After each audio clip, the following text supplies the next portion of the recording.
अहोई अष्टमी व्रत कथा। व्रत कथा। प्राचीन समय में एक साहूकार था जिसके 7 बेटे और 7 बहुएं थी। साहूकार की एक बेटी भी थी जो दीपावली में ससुराल से मायके आई थी। दीपावली पर घर को लीपने के लिए 7 बहुएं मिट्टी लाने जंगल में गई तो ननद भी उनके साथ हो ली।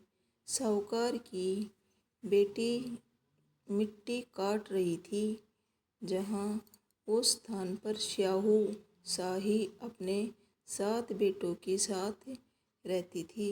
मिट्टी काटते हुए गलती से साहूकार की बेटी की खुरपी की चोट से एक स्याहू का बच्चा मर जाता है, पर क्रोधित होकर स्याहू बोली, तुम्हारी कोख बांधूंगी। स्याहू के वचन सुनकर साहूकार की बेटी अपने 7 भाइयों से एक एक करके विनती करती है कि वह उसके बदले अपनी कोख बंधवा लें।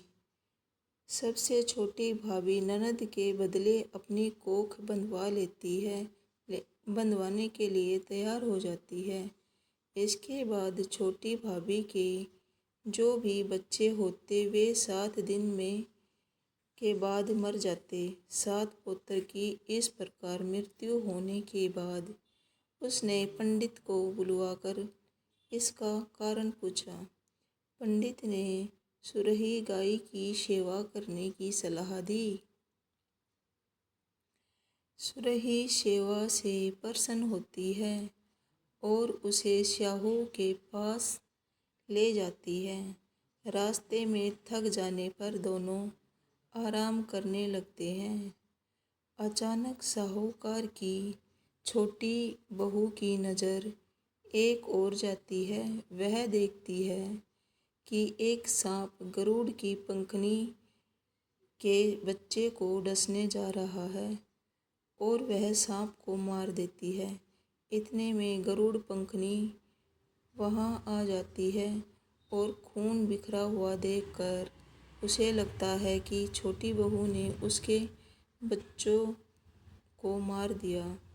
इस पर वह छोटी बहू को चोंच मारना शुरू कर देती है।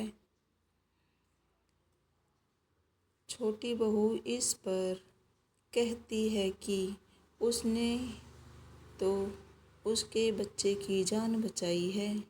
गरुड़ पंखनी इस पर खुश हो जाती है और सुरही सहित उन्हें स्याहू के पास पहुंचा देती है।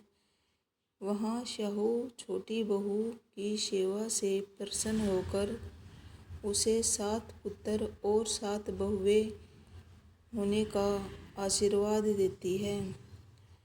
स्याहू के आशीर्वाद से छोटी बहू का घर पुत्र और पुत्रवधुओं से हरा भरा हो जाता है। जय अहोई।